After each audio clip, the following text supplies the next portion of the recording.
ഞാൻ ഉറച്ചു വിശ്വസിക്കുന്ന ഒരു മൂല്യം എന്ന് പറയുന്നത് ഞാൻ ആർക്കെങ്കിലും പകർന്നു കൊടുക്കാൻ ആഗ്രഹിക്കുന്നത് സനാതന ധർമ്മം മാഫിയ തന്നെ പ്രവർത്തിക്കുന്നുണ്ട് എന്നാണ് എന്റെ ഒരു വിശ്വാസം. പോലീസ് ബ്ലേഡ് സിനിമയുടെ സെറ്റിൽ അന്ന് പെരുന്നാളിന്റെ നോമ്പ് സമയമാണ് നമ്മൾ ഷൂട്ടിംഗ് നടന്നുകൊണ്ടിരിക്കുന്നത്. ഇപ്പോൾ അതുമായിട്ട് ബന്ധപ്പെട്ടുള്ള ഒരു വിഷയം ടിനി ടോമും അൻസിബാസുമായിട്ട് ഒരു വിഷയം വന്നത് നമ്മുടെ പണ്ടൊരു കാട്ടിലൊരാൺ സിംഹം മെതിച്ചു വാണിരുന്നു, സിംഹം മെതിച്ചു വാണിരുന്നു, ജീവികൾക്കെല്ലാം ശല്യമാം സിംഹം മെതിച്ചു വാണിരുന്നു. എല്ലാവർക്കും നമസ്കാരം. ജസ്റ്റിസ് ഫോർ അൻസിബ അത് നേടിക്കൊടുത്തിട്ട് ഇനി നമുക്ക് ബാക്കി പരിപാടികളൊക്കെ ഉള്ളൂ. കാരണം അൻസിബയ്ക്ക് ഒരു തവണ ജസ്റ്റിസ് കിട്ടി. അതെങ്ങനെയാണെന്ന് ചോദിച്ചു കഴിഞ്ഞാൽ അവൾ ഒറ്റയ്ക്ക് നിന്ന് പൊരുതി അവൾ നേടി. എന്നാൽ ഇപ്പോൾ വീണ്ടും അടുത്ത അജണ്ട എന്താണെന്ന് ചോദിച്ചു കഴിഞ്ഞാൽ ലക്ഷ്മി പ്രിയ അടങ്ങുന്ന ഗ്യാങ്ങുകൾ ചെയ്യുന്ന പരിപാടി എന്താണെന്ന് ചോദിച്ചു കഴിഞ്ഞാൽ ഈ പറയുന്ന അൻസിബയെ തകർക്കുക. അതായത് അവള് ഉണ്ടാക്കിയെടുത്ത ജനങ്ങളുടെ ഒരു സപ്പോർട്ടുണ്ട്, ഒരു ക്രെഡിബിലിറ്റി ഉണ്ട്, അത് തകർക്കുക. കാരണം നമ്മളെല്ലാം തൊലഞ്ഞ് നശിച്ച് നാടാണത്തെ. ഇനി എങ്ങനെയെങ്കിലും അവളെ തകർക്കണം. അതിന് വേണ്ടിയിട്ട് അവള് വെള്ളം അടിക്കും, രാത്രി കാലഘട്ടങ്ങളിൽ റൂമിൽ പലരെയും വിളിച്ച് കയറ്റും. ഇങ്ങനത്തെ പരിപാടികൾ തുടങ്ങിയിട്ടുള്ള പല ആരോപണങ്ങൾ അവളുടെ നെഞ്ചത്തോട്ട് വെച്ചു കൊടുക്കുകയാണ്. അവൾ മോശപ്പെട്ട സ്ത്രീയാണ്, കള്ളു കുടിക്കുന്നവളാണ്, ഈ ലെവലിലുള്ള രീതിയിൽ അവൾ ആക്കിയെടുക്കുകയാണ് ഇപ്പോൾ ചെയ്യാൻ പോയിരിക്കുന്ന ആദ്യത്തെ അജണ്ടയുടെ ഫസ്റ്റ് സ്റ്റെപ്പ്. കാരണം ഈ പറയുന്ന അമ്മ സംഘടനയിൽ നിന്ന് ബാക്കി എല്ലാവരും രാജിവെച്ച് ഇറങ്ങി ആ സ്പോട്ടിൽ തന്നെ ഞാൻ അറിഞ്ഞൊരു ന്യൂസ് ഉണ്ട്. കരക്കമ്പിലെ സംസാരമാണേ. പലരും പല PR വർക്കുകൾ ചെയ്തും പല കാശ് എറിഞ്ഞിട്ടും ഈ പറയുന്ന അൻസിബയെ തകർക്കണം, അതാണ് ഇന്റൻഷൻ.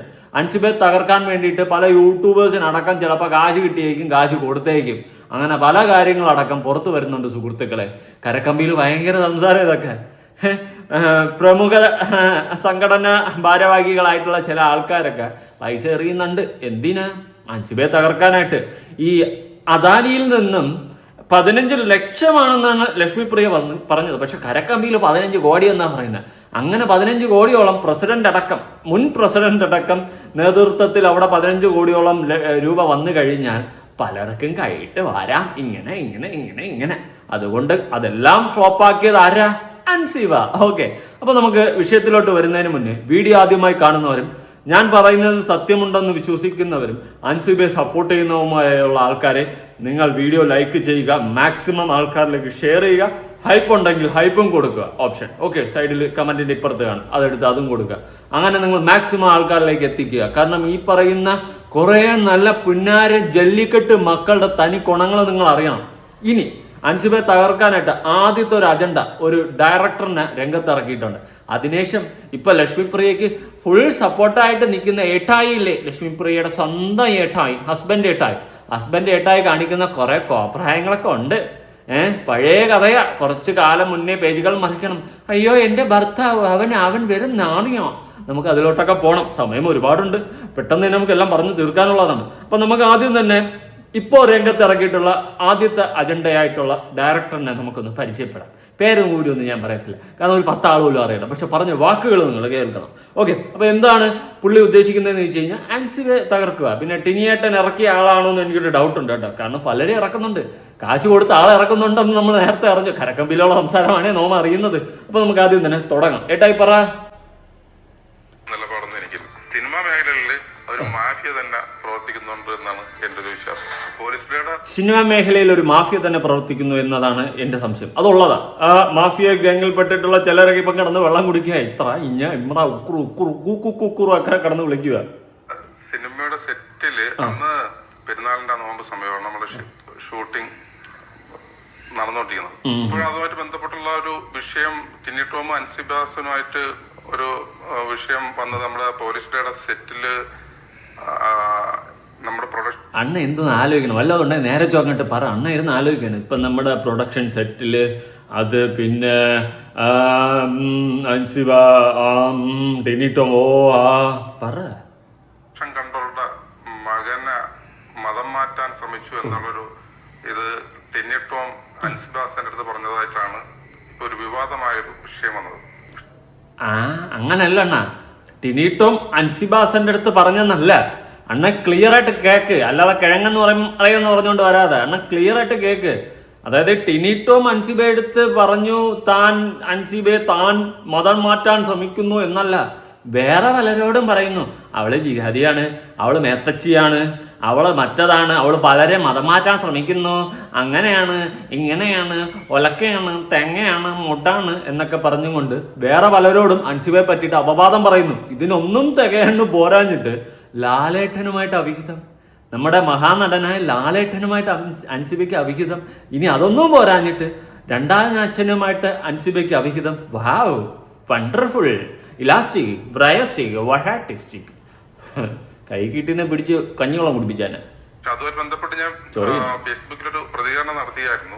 ഓ, അണ്ണന്റെ പ്രതികരണം അവിടെ ഇരിക്കട്ടെ, കാണാൻ വയ്യാത്തോണ്ട അണ്ണ പറ. അതില് നമ്മള് ഈ മതം കൊണ്ട് കളിക്കരുത് എന്നുള്ളൊരു ഇതില് ഞാൻ മതം കൊണ്ട് എങ്ങോട്ട് കളിക്കിറങ്ങി? രാവിലെ കണ്ടം കളി, ക്രിക്കറ്റ് കളിക്ക് ഇറങ്ങിയതാ മതവും കൊണ്ട്? എന്റെ പൊന്നെണ്ണ, അണ്ണൻ പറയുന്ന ഈ വെളുപ്പിക്കുന്ന ടിനിയേട്ടൻ കാണിക്കുന്ന പരിപാടികളാ, നല്ല സ്പഷ്ട പരിപാടികളാ. എത്ര കിട്ടി കിട്ടിയാലും പഠിക്കൂല നീ, എന്ത് പറഞ്ഞാലും നീ എന്റേതല്ലേ വാവേ. പറ. ഫേസ്ബുക്കിലൂടെ പറഞ്ഞിട്ടുണ്ടായിരുന്നു. അതങ്ങനെ പറയാനുള്ളത് കാരണം എന്ന് വെച്ചാൽ നമുക്ക് ഈ പെട്ടെന്ന് സമൂഹത്തിൽ ആളിപ്പടരുന്നൊരു വിഷയമാണ് ഈ മതം കൊണ്ടുള്ള ഒരു ഇത്. തീർച്ചയായും അത് നമ്മളെ സെറ്റില് അത് ശരിയാണ്. മതം എന്ന് പറയുന്ന ഒരു സംഭവം കൊണ്ട് അടിച്ചു കഴിഞ്ഞാൽ ഇവിടെ ഏറ്റവും കൂടുതൽ വർഗീയത നിറച്ച് അടിക്കാൻ പറ്റുന്ന സാധനമാണ്. അത് അവിടെ ടിനിയേട്ടൻ സ്പെഷ്ടായിട്ട് നല്ല അടയാളയായിട്ട് പ്രയോഗിച്ചു കേട്ടോ. ഇതൊന്നും പറയാഞ്ഞിട്ട് വേറെ ഉണ്ട്, പറയാനാണെങ്കിൽ ഒരുപാടുണ്ടെണ്ണ. എന്തൊക്കെയുണ്ട് പറ. യഥാർത്ഥത്തിൽ നടക്കാത്തൊരു സംഭവമാണ്. ടിനിയേട്ട നിങ്ങൾ ഇത്രയും നിരപരാധിയായിരുന്നോ? അയ്യോ, അണ്ണൻ എന്തോ അപരാധിയാണെന്നാണ് നാട്ടുകാർ കരക്കമ്പയിൽ പറഞ്ഞുകൊണ്ടിരുന്നത്. ഇപ്പൊ അണ്ണന്റെ കൂട്ടുകാരനായിരിക്കും അണ്ണൻ. നീറ്റാണ്, അങ്ങനെ ഒരു സംഭവമേ അവിടെ നടന്നിട്ടില്ല. ടിനിയേട്ടനെ പോലത്തെ വലിയൊരു ഇത് വേറെ ഇല്ല. ഇത് വലിയൊരു ഇതാണ്. ഇതുപോലത്തെ ഒരു ഇത് ഇനി കാണണമെങ്കിൽ നമ്മൾ വേറെ എവിടെയെങ്കിലും പോയി ഇതുപോലത്തെ ഒരു ഇത് വാങ്ങേണ്ടി വരും. വാവ്. മുമ്പ് ആയിട്ട് ബന്ധപ്പെട്ട് ഈ കൊടപ്പനകുന്നന്റെ മകനെ മതം മാറ്റാൻ ശ്രമിച്ചു എന്ന് അൻസിബ പറയുന്നത് അത് ഒരിക്കലും അന്ന് നമ്മുടെ സെറ്റിൽ നടക്കാത്തൊരു സംഭവമാണ്. സംഭവം എന്ന് പറഞ്ഞാൽ വ്യക്തമായി നടക്കാത്ത സംഭവമാണ്. നടന്നില്ല. പിന്നെയാണ് നമ്മൾ പറഞ്ഞത് അങ്ങനെ ഒരു സംഭവം നടന്നില്ല. പക്ഷെ അങ്ങനെ ഒരു സംഭവം നടന്നു എന്ന് പറഞ്ഞുണ്ടാക്കി ആര്? ടിനിയേട്ടൻ. ഇപ്പൊ കാര്യം പിടിയിട്ടില്ല. അതാണ് വെച്ചാൽ അൻസിബാസൻ നമ്മുടെ സെറ്റില് വന്നു കഴിഞ്ഞാൽ പുറമായിട്ടുള്ള യാതൊരു ബന്ധവും ഇല്ലായിരുന്നു. ഷൂട്ടിംഗ് കഴിയുന്നു, നമ്മൾ തന്നെ വണ്ടിയിൽ അൻസിബാന റൂമിൽ കൊണ്ടാക്കുന്നു. അതില് ഒരു 15 ദിവസത്തെ ഷെഡ്യൂളില് എനിക്ക് തോന്നുന്നൊരു 10 ദിവസവും ഈ നോമ്പ് മുറിക്കുന്നത് ഈ റൂമിൽ വെച്ചായിരുന്നു. കാരണം നമുക്ക് ഇനി ഒരു 5-5:30 മണിയാകുമ്പോഴത്തേക്ക് നമ്മളെ ഷൂട്ടിംഗ് തീരും. പിന്നെ അൻസിബാന റൂമിലാക്കുകയാണ് ചെയ്യുന്നത്. അത് 2-3 ദിവസമാണ് നമ്മളെ സെറ്റിൽ വെച്ച് ഈ നോമ്പ് മുറിക്കുന്നൊരു സംഭവം ഉണ്ടായിട്ടുള്ളത്. അതിൽ അന്ന് വൈകിട്ട് തന്നെ നമ്മളെ പ്രൊഡക്ഷൻ ടീം അവർക്ക് നോമ്പ് മുറിക്കാതല്ല, അവർ മാത്രമല്ല 4-5 പേരുണ്ടായിരുന്നു. നമ്മുടെ ഇതുമായിട്ട് ബന്ധപ്പെട്ടൊരു 5-6 മുസ്ലിങ്ങൾ ഉള്ളത് കൊണ്ട് സെറ്റിൽ തന്നെ അതിന്റെ ഏർപ്പാട് ചെയ്തിട്ടുണ്ടായിരുന്നു. അങ്ങനെ അവർ ഗ്രൂപ്പായിട്ട് നോമ്പ് മുറിക്കുന്നു, പോകുന്നു. പിന്നീട് ഇത് എന്ത് സംഭവിച്ചു എന്ന് യഥാർത്ഥത്തിൽ എനിക്ക് അറിയാൻ വയ്യ. ഈ അൻസിബ ഹസൻ ഇങ്ങനൊരു ആരോപണം ഉന്നയിക്കേണ്ട ഒരു കാരണം എന്താണെന്ന് എനിക്ക് മനസ്സിലാവുന്നില്ല. അങ്ങനല്ല, ആരോപണമല്ല. അണ്ണ ഇത് വളരെ ഒരു വലിയ ഇതാണ് അണ്ണൻ പറയുന്നതല്ല സംഭവം. അണ്ണൻ പറയുന്നു ഓക്കെ അങ്ങനെ ഒരു സംഭവം നടന്നിട്ടില്ല. അപ്പം നടന്നിട്ടില്ല എന്നുള്ളത് കൺഫേം ആണേ. അവിടെ തീർന്ന് അവിടെ ആ കാര്യത്തിന് തീരുമാനമായി. ഏത് അൻസിബ അങ്ങനെ ഒരു മതം മാറ്റാൻ ശ്രമിക്കുക അല്ലെ വർഗീയത പറയുക അങ്ങനത്തെ പരിപാടി നടന്നിട്ടില്ല എന്ന് അണ്ണൻ പറഞ്ഞിട്ടുണ്ട്. പക്ഷെ അൻസിബ അങ്ങനെ പറഞ്ഞു ആരോപിക്കുന്നു എന്ന് അണ്ണൻ പറഞ്ഞല്ലോ. അണ്ണൻ മനസ്സിലാക്കേണ്ട ഒരു ഇതെന്ന് വെച്ച് കഴിഞ്ഞാൽ അത് അവള് പറഞ്ഞതല്ല, നിങ്ങളുടെയൊക്കെ തലപ്പത്തിരിക്കുന്ന ഒരു ടിനിയേട്ടൻ പറഞ്ഞതാ. ടിനിയേട്ടനാണ് അങ്ങനെ ഒരു ആരോപണം ഉന്നയിച്ചത്. ഓക്കെ, അതായത് ഇല്ലാത്ത കാര്യം ടിനിയേട്ടനാണ് പറഞ്ഞുണ്ടാക്കിയത്. ഇപ്പൊ ക്ലിയർ ആയില്ലേ? ആളുള്ളല്ലോ. നമ്മൾ സെറ്റിൽ നടക്കാത്തൊരു സംഭവം വ്യക്തമായി ടിനി ടോം ഇതിനകത്ത് ഭാഗഭാക്കാകണം എന്നുണ്ടെങ്കിൽ ഈ സമയങ്ങളിൽ ടിനി ടോം നമ്മുടെ ഷൂട്ടിംഗ് ലൊക്കേഷനിൽ ഉണ്ടാവണം. ഓ അങ്ങനെ ശരി. ഇങ്ങനെ ഒരു സംഭവം നടന്നിട്ടില്ല. ടിനി ടോം പറഞ്ഞില്ല എന്നാണ് അണ്ണൻ പറയുന്നത്. പക്ഷെ ടിനി ടോം പറഞ്ഞു, അങ്ങനെ പലരോടും പറഞ്ഞു. അൻസിബ പറയാത്ത ഒരു കാര്യം പലരോടും ടിനിയേട്ടൻ പറഞ്ഞു. അതാണ് സംഭവം, അതാണ് വാസ്തവം. ഇപ്പൊ കാര്യം പിടിക്കുക. കാര്യത്തിന്റെ ഇരിപ്പ് വെച്ചാണ് മനസ്സിലാക്കി സംസാരിക്കണം. കണവണെന്ന് പറയാതെ അതാണല്ലോ ഒരു മെയിൻ കണ്ടന്റ്. കണ്ടന്റ് ഇല്ലാത്തൊരാളുടെ പേരിൽ ഇത് ആരോപണം ഉന്നയിക്കേണ്ട ഒരു കാരണമില്ലല്ലോ. കാരണം ഇത് അണ്ണന്റെ അടുത്ത് പറഞ്ഞു കഴിഞ്ഞാൽ അണ്ണൻ മറ്റേ ജനാർദ്ദനെ റാംജാ സ്പീക്കിലേക്ക് ഇരുന്ന് സംസാരിക്കുന്ന പോലെയാണ് അണ്ണന്റെ സംസാരം. അണ്ണ ഒരു വലിയ സംഭവമാണ് അണ്ണ ആരാ അണ്ണ പോണ്ണ. ഇതൊക്കെ അതൊരു ഗൂഢാലോചന ഉണ്ടാക്കിയ സമയത്ത് ടിനി ടോം ഈ നോമ്പ് സമയത്ത് ഉണ്ടോ ഇല്ലെന്ന് അവർ വ്യക്തമായിട്ട് മനസ്സിലാക്കാതെയാണ് ഒരു ആരോപണം ഉന്നയിച്ചത്. അതായത് ദൈവത്തിന്റെ കയ്യെപ്പോലെയാണ് അത് സംഭവിച്ചതെന്നാണ് ഞാൻ പറയുന്നത്. ദൈവത്തിനിപ്പം ഇവിടെ വന്നിരുന്ന് ഒപ്പിട്ടോണ്ടിരിക്കലല്ലേ പരിപാടി. എന്റെ പോണ്ണ തള്ളാതെ. കാരണം ഒന്നുമില്ല, അണ്ണന്റെ വിരവൽ അവിടെ നിർത്ത്, തള്ളിയെങ്ങും മറിക്കുക, വന്നിരുന്ന് ടിനിയേട്ടൻ കീജയ്. പലരോടും പലതും ഇറക്കിയിട്ടുണ്ട് അൻസിബയെ തകർക്കാനെന്ന് പറഞ്ഞപ്പോൾ ഞാൻ ഇത്രയങ്ങ് പെട്ടെന്നുണ്ടാവുമെന്ന് വിചാരിച്ചില്ല. കുറച്ച് ടൈം കഴിഞ്ഞായിരിക്കും അൻസിബയ്ക്കെതിരെ വരുന്നത്, ഗൂഢാലോചന നടത്തുന്ന, അല്ലെങ്കിൽ അൻസിബയെ തകർക്കുന്നത്, അൻസിബ പറഞ്ഞത് കള്ളമാണെന്നുള്ള രീതിയിൽ ആരോപിക്കാനായിട്ട് കുറച്ചുകൂടി താമസിച്ച് വരുമെന്നാണ് വിചാരിച്ചത്. ഇതെല്ലാം പെട്ടെന്ന് പട പറയാനല്ലേ നടക്കുന്നത്. അൻസിബ കള്ളു കുടിക്കും, അൻസിബയ്ക്ക് കള്ളു വാങ്ങിച്ചു കൊടുത്ത ഞാനാ. ലക്ഷ്മിപ്രിയ ഞാനല്ലേടി നിനക്ക് കള്ളു വാങ്ങിച്ചു തന്നേന്ന്. നിനക്ക് നാണുണ്ടോ ലക്ഷ്മിപ്രിയ ഒരാൾക്ക് കള്ളു വാങ്ങിച്ചു കൊടുക്കാൻ? ഒരു പെൺകുട്ടി കള്ളു കുടിക്കാൻ പോകണമെന്ന് പറയുമ്പോൾ നീ പ്രോത്സാഹിപ്പിച്ച് കള്ളു വാങ്ങിച്ചു കൊടുത്താൽ ഞാൻ അത് അവളുടെ പേഴ്സണൽ കാര്യമാണ്. പക്ഷെ നീ വാങ്ങിക്കൊടുത്തു എന്ന് നീ പറയുമ്പോൾ ഇതിപ്പോൾ സംഭവം എന്ന് വെച്ച് കഴിഞ്ഞാൽ ഇവള് വിചാരിക്കുന്നത്, ലക്ഷ്മിപ്രിയ വിചാരിക്കുന്നത് ഞാൻ വാങ്ങിക്കൊടുത്തു എന്ന് പറയുമ്പോൾ എന്തായാലും ആൾക്കാർ വിശ്വസിക്കും, തള്ളേ ഞാൻ പറഞ്ഞത് കറക്റ്റാണെന്ന് ആൾക്കാർ വിശ്വസിക്കും എന്ന് ലക്ഷ്മിപ്രിയ വിചാരിച്ചില്ലേ. ലക്ഷ്മിപ്രിയ പക്ഷെ മൂഞ്ചി അവിടെ നാട്ടുകാരെടുത്ത് പഞ്ഞിക്കിട്ട് എന്നിട്ട് പറയുന്ന നാട്ടുകാരിത്ര വരുന്ന ഇപ്പൊ അവള് കള്ളു കുടിച്ചാൽ എനക്കെന്താടി, നീ എന്തിനാണ് ഇതൊക്കെ മറിക്കാൻ ശ്രമിക്കുന്നത്? അതായത് മറ്റേ കാര്യങ്ങളെ സ്റ്റേഷനിൽ കൊണ്ടിരുത്തിയതും ഈ പറയുന്ന പല പരിപാടികൾ ചെയ്തതും 20 ലക്ഷത്തിന്റെ തട്ടിപ്പിന്റെ കേസും എന്തൊക്കെ കിടക്കും. ലക്ഷ്മിപ്രിയ ഒരു സകല കല വല്ലഫി തന്നെ. ഇനി ഭർത്താവിന്റെ പേരിലോട്ട് പണ്ട് കേസ് കൊണ്ട് കൊടുത്തതടക്കം ഇപ്പൊ കുത്തിപ്പൊങ്ങി പറഞ്ഞേ. എന്താ അവസ്ഥ, എന്താ വല്ലാത്ത അവസ്ഥ. ഇതെല്ലാം കൂടി എവിടെ കൊണ്ട് ലക്ഷ്മിപ്രിയ എഴുതി തീർക്കുമെന്ന് ദൈവമേ. ഇനി നമ്മുടെ മിഥിൽ രാജ് അണ്ണന്റെ കുറച്ച് കഥകൾ പറയാം. അതായത് അണ്ണൻ ഒരു പോസ്റ്റ് ഇട്ടിട്ടുണ്ട് ഫേസ്ബുക്കിൽ, നമുക്ക് അതൊന്ന് വായിക്കാം. അൻസിബ, സത്യം മറച്ചു വെച്ച് നീ ആരെയാണ് സംരക്ഷിക്കുന്നത്? ലക്ഷ്മിപ്രിയ വിഷയത്തിൽ നിന്റെ മൗനം ആപത്താണ്. പ്രിയ അൻസിബ, നീ ഇന്ന് അഭിമുഖീകരിക്കുന്ന പ്രശ്നങ്ങളുടെ എല്ലാം ഉത്തരം നിന്റെ മൗനത്തിലുണ്ട്. ഇത്രയേറെ അനുഭവിച്ചിട്ടും ആരെ സംശയിക്കാനാണ് നീ ഇനിയും സത്യങ്ങൾ മറച്ചു വയ്ക്കുന്നത്? ലക്ഷ്മിപ്രിയയുമായുള്ള വിഷയത്തിൽ നിന്റെ നിലപാടുകൾ പലപ്പോഴും അവിവ്യക്തമാണ്. കോപ്പ് നാക്ക് പിടിക്കാൻ നാളെ മുതലേട്ട. ശരി, നിങ്ങൾ പറയുന്ന പോലെ ചില കാര്യങ്ങൾ തുറന്ന് പറയാൻ നീ ഇനിയെങ്കിലും തയ്യാറാകണം. റാസൽ ഖൈമയിൽ കാന്താരി റെസ്റ്റോറൻറ്റിൽ 2025 നവംബർ 2 നടന്ന പരിപാടിയിലേക്ക് ലക്ഷ്മിപ്രിയയുടെ കൂടെ വരാൻ നിന്നെ ക്ഷണിച്ചിരുന്നുവല്ലോ. ആ ക്ഷണം നീ എന്തുകൊണ്ട് നിരസിച്ചു എന്നതിൻ്റെ യഥാർത്ഥ കാരണം എന്താണ്?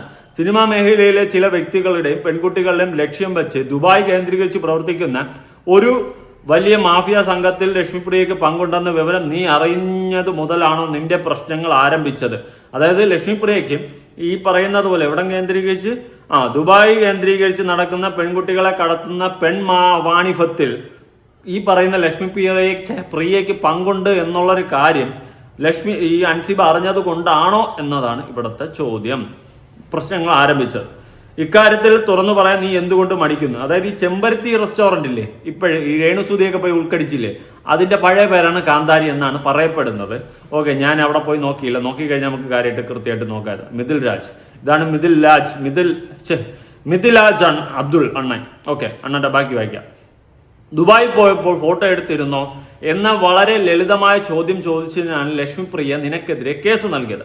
ആ പരാതിയുടെ ഉള്ളടക്കം എന്താണെന്ന് പൊതുജനങ്ങൾക്ക് മുന്നിൽ വെളിപ്പെടുത്താൻ നീ തയ്യാറുണ്ടോ? അന്ന് റാസൽ ഖൈമയിൽ നടന്ന സംഭവങ്ങളുടെ ചിത്രങ്ങൾ പുറത്തു വരുമെന്ന ഭീതിയിലാണോ ലക്ഷ്മിപ്രിയയ്ക്ക് ഇത്തരമൊരു കേസിന് മുതിർന്നത്?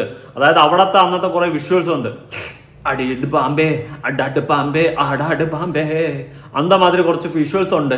ആ വിഷ്വൽസ് പുറത്തു വരുമോ എന്നുള്ള പേടിയാണോ ഈ പേടി എന്നൊക്കെയാണ് ചോദ്യങ്ങൾ. ഓക്കെ, എന്തായാലും വെളിപ്പെടുത്താൻ നീ തയ്യാറുണ്ടോ അൻസിബയെ? അന്ന് റാസൽ ഖൈമയിൽ നടന്ന സംഭവങ്ങളുടെ ചിത്രങ്ങൾ പുറത്തു വരുന്നെന്ന രീതിയിലാണോ ലക്ഷ്മിപ്രിയ ഇത്തരം ഒരു കേസിന് മുതിർന്നത്? അതായത് ആ ചിത്രങ്ങൾ പുറത്തു വരുമെന്നുള്ള പേടിയിലാണോ ലക്ഷ്മിപ്രിയ അൻസിബയ്ക്കെതിരെ കേസ് കൊടുത്തത്? തന്റെ രഹസ്യങ്ങൾ നിന്റെ കൈവശമില്ലെന്ന് ഉറപ്പുവരുത്താനാണോ അവർ നിയമത്തെ കൂട്ടുപിടിച്ചത്? കൂടാതെ ലക്ഷ്മിപ്രിയയുടെ സുഹൃത്തായ ആശ തൃപ്പൂണിത്തുറ നിനക്ക് നൽകിയ വിവരങ്ങളും ശ്രദ്ധേയമാണ്. മകളുടെ പേരിൽ നടത്തുന്ന സൊസൈറ്റിയുടെ മറവിൽ നടക്കുന്ന മണി ലോഞ്ചിങ് ഉൾപ്പെടെയുള്ള സാമ്പത്തിക ഇടപാടുകൾ അറിഞ്ഞ നിമിഷം മുതലാണോ നിങ്ങൾ തമ്മിലുള്ള അകലം വർദ്ധിച്ചത്? ഈ സാമ്പത്തിക തിരിമറികൾ എന്തുകൊണ്ട് നീ ഇതുവരെ പുറത്ത് അറിയിച്ചിട്ടില്ല? അൻസിബ, ഇനിയും ഏറെ കാര്യങ്ങൾ പറയാനുണ്ട്. ടിനി ടോമിനെതിരെ ഉന്നയിക്കപ്പെട്ട ആരോപണങ്ങളിലെ നിന്റെ നിലപാട് ഉൾപ്പെടെയുള്ള കാര്യങ്ങൾ വരും ദിവസങ്ങളിൽ ചർച്ചയാകും. ഒരു കാര്യം കൂടി വ്യക്തമാക്കുന്നു, നിന്റെയും നിന്റെ അഭിഭാഷകന്റെയും എന്തോന്ന് അനുവാദത്തിനായി ഇനിയും കാത്തു നിൽക്കാൻ ഞാൻ തയ്യാറല്ല. ആ പരാതിയുടെ പകർപ്പ് ഞാൻ പുറത്തു വിടുകയാണ്. അതായത് നിന്റെ അഭിഭാഷകൻ്റെയും അങ്ങനെ കുറച്ച് കാര്യങ്ങൾ നമ്മൾ മിഥിലാജണ്ണം പറയുന്നുണ്ട്. അണ്ണ പുറത്തു വിടണം, എന്തുണ്ടെങ്കിൽ പുറത്തു വിടും. ഞാൻ ഇരിക്കാം നൻപാ എൻ നൻപാനെ പോയാറുമില്ലേ. ഇതാണ് അയ്യോ ഇത്ര വൃത്തിയിട്ട കഴിച്ച ആരുടേതാ ഇത്? ഇനി SHOയുടെ ആണ് ഈ പരാതി എഴുതി കൊടുത്ത് നമ്മൾ ലക്ഷ്മിപ്രിയാണല്ലോ. ഇതെന്തുവാ കാക്കയിനേക്കാളും നേരെ ചോദിച്ചിട്ടും കണ്ടുമല്ലോ. എന്തുവാ 2 SHO. ഇത് 22/1/26 2026 തൃപ്പൂണിത്തുറ. അതായത് ഈ വർഷം ഫസ്റ്റ് ജനുവരി മാസത്തിൽ ഫ്രം ലക്ഷ്മിപ്രിയ എന്തോ ഇത് വായിക്കാൻ പോലും പറ്റുന്നില്ലല്ലോ കോപ്പ്. പെരുന്നിന്നാകുളം ടേബിൾ റോഡായിരിക്കും എന്തോ കരിവാച്ചിറ തൃപ്പൂണിത്തുറ. ഓക്കെ. ബഹുമാനപ്പെട്ട സർ, എൻ്റെ കുടുംബജീവിതത്തിൽ ഞാൻ എൻ്റെ എൻ്റെ ഭർത്താവിനെ മൂലം അനുഭവിക്കുന്ന പ്രയാസങ്ങളെക്കുറിച്ച് ഞാൻ ഇന്നേ ദിവസം ഒരു പരാതി തന്നിരിക്കുകയാണ്. ആ പ്രശ്നങ്ങൾ മൂലം കാരണം ഡിസംബർ മാസം അൻസിബ ഹസൻ എന്ന എൻ്റെ സുഹൃത്ത് ചക്കോളസ് ഫ്ലാറ്റ് റോഡ് കാക്കനാട് എന്ന എൻ്റെ സുഹൃത്ത് എൻ്റെ ഫോണിലേക്ക് അയച്ച ഒരു മെസ്സേജിൽ നിന്നും അന്ന് അതിൽ പറഞ്ഞിരുന്ന പ്രകാരം ദുബായിൽ വെച്ച് ഞാൻ എന്തോ സാഹചര്യത്തിൽ മോശമായി ഒരാളെ എന്തുവാടാ ഇത് ഫോട്ടോ ഉണ്ട്. ആ കുട്ടിയുടെ ആർജെ എന്ത് തേങ്ങ എഴുതി വെച്ചിരിക്കണേ. എന്തോ സുഹൃത്ത് പറഞ്ഞു എനിക്ക് പറയുന്നത്. അക്കാര്യത്തിൽ എന്തെങ്കിലും ഫോട്ടോ ഇല്ല എന്ന് എനിക്ക് 100% ഉറപ്പായതിനാൽ അത്തരത്തിൽ ഫോട്ടോ ഉണ്ടെങ്കിൽ എനിക്ക് അയച്ചു തരാൻ പല പ്രാവശ്യം ഞാൻ വിളിച്ചിട്ട് ലഭിച്ചിട്ട് ആ കുട്ടി ഉഴപ്പൻ മറുപടി. എന്ത് തേങ്ങയുടെ ഇത് ഇത് വായിച്ചിട്ട് സീലടിച്ചു കൊടുത്തത്? Officer of the inspector of police women's police cell, sub inspector of police women's cell. എങ്ങനെയാണ് ഇത് വായിച്ച് മനസ്സിലാക്കി സീലടിച്ചു കൊടുത്തത്? സമ്മതിക്കണം, ഇത് എഴുതിയവർക്കും ഇത് സീലടിച്ചവർക്കും മാത്രമേ ഇത് മനസ്സിലാവത്തുള്ളൂ. എനിക്ക് മനസ്സിലാവില്ല. ഇനി എനിക്ക് വായിക്കാറുള്ളതാണ് എന്ത് തേങ്ങയിലോട്ട്. അപ്പം അതാണ് സംഭവം. അപ്പം ഇനിയും ഉണ്ടോ?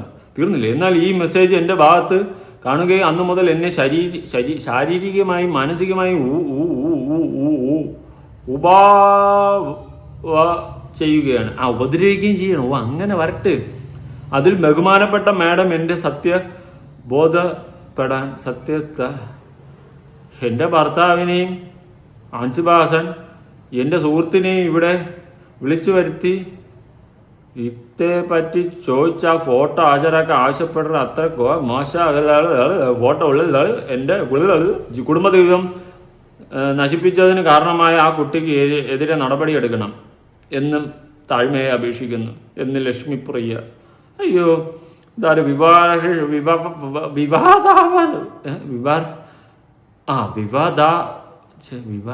വിവരാവകാശ നാക്ക് പിടിക്കണ ഇനി മറന്നുപോയി. നിയമം 2015 പ്രകാരം നൽകുന്ന സ്റ്റേറ്റ് പബ്ലിക് എന്തൊക്കെയോ സംഭവങ്ങൾ ഇതൊക്കെയാണ് സംഭവം. എന്തായാലും സബ് ഇൻസ്പെക്ടർ ഓഫ് പോലീസ് വുമൻസിൽ കൊച്ചി സിറ്റി അത്ര മാത്രം കൃത്യമായിട്ട് മനസ്സിലായി. എന്തായാലും ഒരുപാട് സംഭവങ്ങൾ നടക്കുന്നുണ്ട്. എന്താണെന്നൊരു പിടിയില്ല. ഈ പരാതി എഴുതിയവരെയും സമ്മതിക്കണം, വായിച്ചവരെയും സമ്മതിക്കണം. എഴുതിയ നമ്മുടെ പ്രിയങ്കരിയായ ലക്ഷ്മിപ്രിയ ചേച്ചിയാണ് ഇത്രയും കടുംകെട്ടി വാക്കുകൾ ഉപയോഗിച്ച് കേരള പോലീസിനൊരു പരാതി എഴുതിയിരിക്കുന്നത്. ഇത്രയും മലയാളത്തിൽ ചാടുല്യമായിട്ട് എഴുതാൻ കഴിയാവുന്ന മറ്റൊരു മലയാളി ഞാൻ എൻ്റെ ലൈഫിൽ തന്നെ കണ്ടിട്ടില്ല. ഇതുപോലത്തെ ഒരു മലയാളിയായിരുന്നു ഞാൻ കാത്തിരുന്ന. ഇങ്ങനത്തെ ഒരു മലയാളിയെ കണ്ടുമുട്ടാൻ സാധിക്കുമെന്ന് ഞാൻ എൻ്റെ സ്വപ്നത്തിൽ പോലും വിചാരിച്ചില്ല. ഇതുപോലത്തെ ഒരു മലയാളി എന്താണോ എല്ലാം കുടുങ്ങണം. പ്രാക്കുമല്ല പ്രാഗ ലക്ഷ്മിപ്രിയ ചേച്ചി. എൻ്റെ കമന്റ് ബോക്സിൽ ഉണ്ടായിരുന്നു നിങ്ങളൊന്ന് പ്രാഗൊന്നു പ്രാഗി ഇപ്പം നിങ്ങളെ വീഡിയോ ചെയ്യുമ്പോൾ നാക്കെല്ലാം കൂടി കയറി ഉടക്കണം. എന്തെല്ലാം ആവട്ടെ. എന്തായാലും നിങ്ങളുടെ അഭിപ്രായങ്ങളും കാര്യങ്ങളൊക്കെ ഉറപ്പായിട്ട് താഴെ ഒരുപാട് വരാനുണ്ട്. ഇനിയിപ്പോൾ ലിസ്റ്റ് കണക്കിന് ഉടായ്പകൾ ഇങ്ങനെ പൊട്ടി വീഴും. കോടികളുടെ തട്ടിപ്പുകൾ അടക്കം വീഴും. അമ്പലത്തിൻ്റെ പേരിൽ സ്പോൺസർഷിപ്പ് അല്ലേ, 1,75 ലക്ഷം ഇവിടെ, ബാക്കി 25 ലക്ഷം എവിടെ? ഇതാണ് എൻ്റെ അടുത്ത ചോദ്യം. ഇതിന് ഉത്തരം താമസിയാതെ കൊണ്ടുവരും. അപ്പോൾ ശരി, പുതിയൊരു വീഡിയോ ആയിട്ടാണ്. ഹസന് ഞാൻ മദ്യം വാങ്ങി കൊടുത്തിട്ടുണ്ട്.